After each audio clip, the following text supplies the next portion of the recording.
আসসালামু আলাইকুম রহমতুল্লাহি ওবরকাতুহু। সম্মানিত দর্শক, আজকের এই ভিডিওটি মূলত বেক্সিমকোর কর্ণধার জনাব সালমান এফ রহমান, যিনি কিনা সদ্য সাবেক প্রধানমন্ত্রী শেখ হাসিনার একেবারে এক নম্বর উজির আজম ছিলেন এবং যাকে কেন্দ্র করে আওয়ামী অর্থনীতি এবং দেশের অর্থনীতি আবর্তিত হতো। এবং শেখ হাসিনার আজকের যে পরিণতি, বিশেষ করে অর্থনৈতিক সেক্টরে যে দুর্গতি, সেই রিজার্ভ চুরি, ব্যাংক, বিমা, আজকের অর্থ সংকট এবং দেশের ব্যবসায়ীদের মধ্যে যারা সৎ ব্যবসায়ী রয়েছেন, এমনকি অসৎ ব্যবসায়ী যারা সালমান এফ রহমানের বিরুদ্ধে, এই পুরো পক্ষটি সরকারের বিরুদ্ধে চলে গেছে। তো এই পুরো পক্ষটি সরকারের বিরুদ্ধে চলে গেছে যে লোকটির কারণে। তিনি জনাব সালমান এফ রহমান, সবাই তাকে দরবেশ হিসেবে আখ্যায়িত করেন। এই দরবেশ শব্দটি প্রথম উচ্চারণ করেছিল জনাব আমদালিব রহমান পার্থ। বাট এটার যে মার্কেটিংটা বা এই শব্দটিকে একেবারে সর্বসাধারণে পৌঁছে দেওয়ার জন্য যে মানুষটি বিভিন্ন সময় কাজ করেছেন, তার নাম গোলাম মাওলা রনি। আর এই লোকটির বিরুদ্ধে প্রথম মানুষের অভিশাপ এবং ক্রোধ তখনই এসেছিল যখন আমাকে অসহায় করে দিয়ে, একেবারে মাহরুম করে দিয়ে, সমস্ত রাষ্ট্রশক্তিকে ব্যবহার করে আমাকে জেলখানাতে পাঠানো হয়েছিল। আজ শেখ হাসিনাকে যেভাবে প্লেনে তুলে দেওয়া হয়েছে বা হেলিকপ্টারে দেওয়া হয়েছে, ঠিক ওই সময়টাতে বাংলাদেশের সমস্ত সম্ভাবনাগুলো আমার জন্য বন্ধ হয়ে গিয়েছিল। আমার শুভার্থীরা তখন কেঁদেছিল। আমি জেলে গিয়েছিলাম এবং সারা বাংলাদেশের অসংখ্য মানুষের দোয়া ছিল, আর তাদের সেই দোয়াতে আমি আসলে অলৌকিকভাবে জেলখানাতে বেঁচেছিলাম, আর অলৌকিকভাবে জেলখানা থেকে মুক্তি পেয়েছিলাম। আর জেল থেকে বেরোনোর পর থেকে 2013 থেকে আজ অবধি আল্লাহর অশেষ রহমত, করুণা এবং দয়া এবং সাধারণ মানুষের দোয়ার কারণে বেঁচে আছি। তো সালমান এফ রহমান ওরফে দরবেশ, তার সঙ্গে আমার কোনো ব্যক্তিগত দেখা সাক্ষাৎ, ক্ল্যাশ কোনো কিছু নেই, স্বার্থ সংশ্লিষ্ট কোনো কিছু নেই, আজও নেই। আমি কেবলমাত্র তার একটা সমালোচনা করেছিলাম যে তিনি শেয়ার মার্কেট থেকে যে লুটপাট করছেন, এটি অন্যায়। 2 নম্বর হলো যে সালমান এফ রহমানের সাথে আওয়ামী লীগের কোনো সম্পর্ক নেই। কেন সালমানকে লালন করতে হবে, পালন করতে হবে এবং তার দায় নিতে হবে, এই প্রশ্নগুলো আমি করে যাচ্ছিলাম, লিখে যাচ্ছিলাম। তো এগুলো নিয়ে তিনি বিক্ষুব্ধ ছিলেন, চরমভাবে বিক্ষুব্ধ ছিলেন। এবং পরবর্তীতে আমি যখন একটা লেখা লিখি, হেসেতে শুভ্র বেশধারী, দাড়ি মোছার কেশধারী, এখন তোমার কি হবে, এবং সেই লেখাটা দেশের প্রধানতম পত্রপত্রিকায় ব্যাপকভাবে প্রকাশিত হয়। এবং তার ফলে কি হলো, তিনি একেবারে ধপাস করে মানে জনপ্রিয়তা এবং ঘৃণা এর একটা মাঝামাঝি জায়গাতে পৌঁছে যান এবং তিনি যে কোনো মূল্যে আমাকে অপদস্থ করার জন্য নেমে পড়েন। এবং এই যে তিনি আমাকে অপমান করার জন্য চেষ্টা চালাচ্ছেন, আমি তাকে অ্যাভয়েড করার চেষ্টা করছি, এর মধ্যেই আমার অফিসের সামনে সেই ইন্ডিপেন্ডেন্ট টেলিভিশনের সংবাদকর্মীদের সঙ্গে একটি অনভিপ্রেত ঘটনা ঘটে যায়।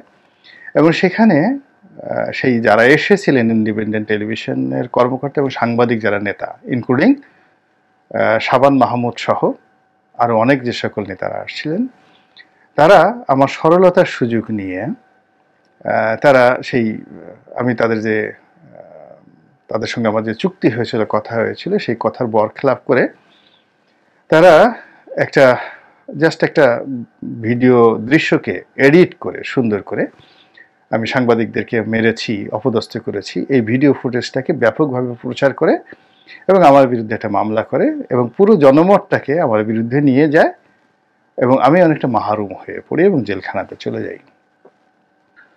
যাই হোক, এটা অনেক ইতিহাস, এবং সেখান থেকে বের হওয়ার পর থেকে আমি কখনো থেমে থাকিনি। আমি সেই মামলা এখনও সালমানের বিরুদ্ধে ফেস করছি, এবং আমি আমার সাধ্যমতো তার যে কর্মকাণ্ডগুলো আছে সেগুলো সবসময় বলে যাচ্ছি, এবং যে কজন লোক বলছে বাংলাদেশের রাজনৈতিক অঙ্গনে, আমি এবং পার্থ যত বোল্ডলি তার বিরুদ্ধে বলে যাচ্ছি, কন্টিনিউয়াসলি এভাবে কিন্তু কেউ বলেনি। তো সালমান সাহেবের বিরুদ্ধে যে কথাগুলো আমি বলেছি বা এখনও বলছি, তার মধ্যে আমি আবারও বলছি, ব্যক্তিগতভাবে তার সঙ্গে আমার কোনো ক্রোধ নাই, কোনো লোভ নাই, লালসা নেই, কোনো কিছু নেই। কেবলই মাত্র তিনি যে কাজগুলো করেছেন সেই কাজগুলো সমালোচনা করেছি এবং এখনও করছি। এর কারণ হলো এই যে আজকে যে শিরোনামটি আমি দিয়েছি, ইয়া দরবেশু ইয়া ফকিরু কিয়া হওয়া কাইসে হওয়া। এখন এই যে একজন মানুষ পোশাক পরলেন, দাড়ি রাখলেন, তিনি অনেক ভালো ভালো মসজিদ করেছেন, এবং বাংলাদেশের শিল্প বাণিজ্য, ব্যবসা বাণিজ্যে বিপ্লব সৃষ্টিকারী কতগুলো তিনি কাজ করেছেন। বাংলাদেশের সিরামিক ইন্ডাস্ট্রি, বাংলাদেশের ওষুধ শিল্প, বাংলাদেশের যে কর্পোরেট কালচার, এটাকে তিনি যেভাবে জনপ্রিয় করেছেন, যে অনেক মানুষ সরকারি চাকরি ছেড়ে দিয়ে বা সরকারি চাকরিতে বিসিএস বা মিলিটারি অফিসার না হয়ে 80-র দশকে অর্থাৎ 88-89 সনে মানুষ বেক্সিমকোতে একটি চাকরি পাওয়ার স্বপ্ন দেখত। এই কর্পোরেট কালচারটা তিনি সফলতার সঙ্গে বাংলাদেশে তৈরি করেছিলেন। আবার সেটাই তিনি ধ্বংস করেছেন নিজের চৌর্যবৃত্তি, দুষ্ট বুদ্ধি এবং 2 নম্বরই পথে গিয়ে অবৈধ অর্থ উপার্জনের লোভ এবং লালসার কারণে। এবং সেই লালসার কবলে পড়ে তিনি লাভবান হতে পারেননি। চোরের বাড়িতে যে দালান ওঠে না, তার বাস্তব প্রমাণ তিনি নাকি গুলশানে একটা খুব দামি বাড়ি করেছেন। তো আমি বলেছিলাম যে তিনি এই বাড়ির কাজ শেষ করতে পারবেন না, এবং তিনি ধানমন্ডি ছেড়ে গুলশানে ভাড়া বাড়িতে থেকেছেন এবং ওই বাড়িতে উঠবেন। আমি জানি না শেষ পর্যন্ত তিনি সেই বাড়িতে সপরিবারে উঠতে পেরেছেন কিনা। এর কারণ হলো আমি ওই কথাটাই বিশ্বাস করি, চোরের বাড়িতে কখনো দালান ওঠে না। তো যাই হোক, এখন সেই যে চোরের বাড়িতে দালান ওঠে না, এই বিষয়টি তিনি তার সাথে যে সিন্ডিকেশন ছিল, পুরো সিন্ডিকেশনকে তিনি বিপদের মধ্যে ফেলেছেন। আওয়ামী লীগকে বিভ্রান্ত করেছেন। তার কোনো রাজনৈতিক বুদ্ধি নেই, লেখাপড়ার মান আমার কাছে কখনোই ভালো মনে হয়নি। ইংরেজি এবং বাংলা কোনোটাতে তিনি সাবলীলভাবে বলতে পারেন না, লিখতেও পারেন না। কিন্তু এই মানুষটি প্রধানমন্ত্রী শেখ হাসিনার ছিলেন উজিরে আজম। তার কথায় তিনি সব কিছু করতেন, বসতেন, চলতেন, এবং তিনি যেভাবে চুরি চামারি করতেন, সঙ্গত কারণেই শেখ হাসিনা এবং তার পরিবারের উপর এই বদনাম চলে আসতো যে সালমান যা কিছু করে তার একটা অংশ জয়কে দেয় এবং তার একটা অংশ শেখ হাসিনা পায়। এবং বিশেষ করে তার সঙ্গে আইনমন্ত্রী ছিল আনিসুল হকের একটা কথোপকথন, জয়ের একটা ব্যবসা, এই বিষয়গুলো ভাইরাল হওয়ার পরে মানুষের সন্দেহ আরও ব্যাপক আকার ধারণ করে। কিন্তু প্রধানমন্ত্রী তাকে নিয়ে এত জায়গায় যেতেন এবং এইভাবে তিনি জোকের মতো লেগে থাকতেন প্রধানমন্ত্রীর কাছে, যে তার ভয়ে আওয়ামী লীগের অনেক লোক তার বিরুদ্ধে একটা টু শব্দ বা উহ শব্দ করার কিন্তু কেউ সাহস পায়নি। ফলে তিনি হাজার কোটি টাকার মধ্যে লেনদেনের মধ্যে থেকেছেন, ব্যাংক থেকে টাকা নিয়েছেন, কিন্তু কখনো সেই টাকা ভোগ করতে কতটা পেরেছেন আমি বলতে পারবো না। তার শিল্প প্রতিষ্ঠানগুলোর এখন কি অবস্থা আমি বলতে পারবো না। হাজার হাজার মানুষ চাকরি করে, লক্ষ কোটি টাকা ট্রানজ্যাকশন হয় তার সেই শিল্প প্রতিষ্ঠানে। কোথায় আছে সেই প্রতিষ্ঠানগুলো আমি বলতে পারবো না। এখন তিনি কেবলমাত্র নিজে শেষ হয়ে গেছেন, ফকির হয়ে গেছেন তা নয়, তার সঙ্গে যারা লেনদেন করেছে, জনতা ব্যাংক, তারপর অন্যান্য যে ব্যাংক থেকে তিনি ঋণ নিয়েছেন, সোনালী ব্যাংক, অগ্রণী ব্যাংক, প্রায় সবগুলো বড় বড় ব্যাংকগুলোকে তিনি এখন রীতিমতো অস্তিত্ব সংকটের মধ্যে ফেলে দিয়েছেন। নিজে ফকির হয়েছেন, ভিখারি হয়েছেন, এবং অন্য সবাইকে তিনি ভিখারি বানিয়ে দিয়েছেন। এমনকি শেখ হাসিনাকেও তিনি এখন রীতিমতো ভিক্ষুক, যাযাবর ভিক্ষুককে পরিণত করেছেন। তিনি এখন ভারতের দ্বারে দ্বারে ভিক্ষা করে চলছেন এই সালমান এফ রহমানের জন্য। তো এই সালমান এফ রহমান কিন্তু 2012-13 সন পর্যন্ত অপকর্ম করেছে, কিন্তু রাজনৈতিক ক্ষমতা লাভ করতে পারেনি। গণভবনে ঢুকেছেন, কিন্তু আমরা যারা রাজনীতি করতাম আমাদের সামনে বুক ফুলিয়ে ঢোকার মতো তার অবস্থা ছিল না। আমরা যখন প্রধানমন্ত্রীর সামনে গিয়ে কথা বলতাম, তিনি তখন বাইরে বসে থাকতেন। 2013 সন পর্যন্ত এই ঘটনা ঘটেছে। এরপর হঠাৎ করে তিনি কেন, কিভাবে এত ঘনিষ্ঠ হয়ে গেলেন, এত ক্ষমতা সম্পন্ন হয়ে গেলেন, আমার মাথায় এখনো পর্যন্ত ঢুকছে না। তো এই যে শেষের দিকে এসে আবার তিনি এতটা বেপরোয়া হয়ে পড়েছিলেন, আওয়ামী লীগের বাইরে বিএনপির অনেকের তিনি কপাল পুড়িয়েছেন। বিএনপি করতেন বড় বড় যারা শিল্পপতি রয়েছেন, তাদের ব্যবসা বাণিজ্য নিয়ে, তাদের মিল কারখানা নিয়ে, তাদের জায়গা জমি দখল করে তিনি যে তাণ্ডব চালিয়েছেন। আমাকে একজন বিএনপির লোক বলছিলেন যে আশুলিয়াতে তার একটা জমি, সেই জমি সালমান সাহেব নিয়ে যাবেন। পরে তিনি আর উপায়ন্ত না দেখে, তখন সেনাবাহিনীর প্রধান ছিলেন জেনারেল আজিজ, তো সেই ভদ্রলোক যে কোনো কারণে আজিজ সাহেবের একটা লিঙ্ক পেয়ে যান এবং আজিজ সাহেবকে খুলে বলেন। তো জেনারেল আজিজ তখন সালমান সাহেবকে টেলিফোন করেন এবং বলেন যে আপনি এই ছোট একটা জমি নিয়ে কেন এরকম করছেন, এর চেয়ে বড় জমি আমি আপনাকে দিয়ে দেব, আপনি এটা ছেড়ে দেন। তখন তিনি সেই জমি ছেড়ে দিয়েছেন। তো সেই ভদ্রলোক যখন আমার কাছে এই কথা বলছিলেন এবং হি ওয়াজ ক্রাইং সালমানের এই তাণ্ডবের কারণে, মাহরুম হয়ে পড়েছিলেন।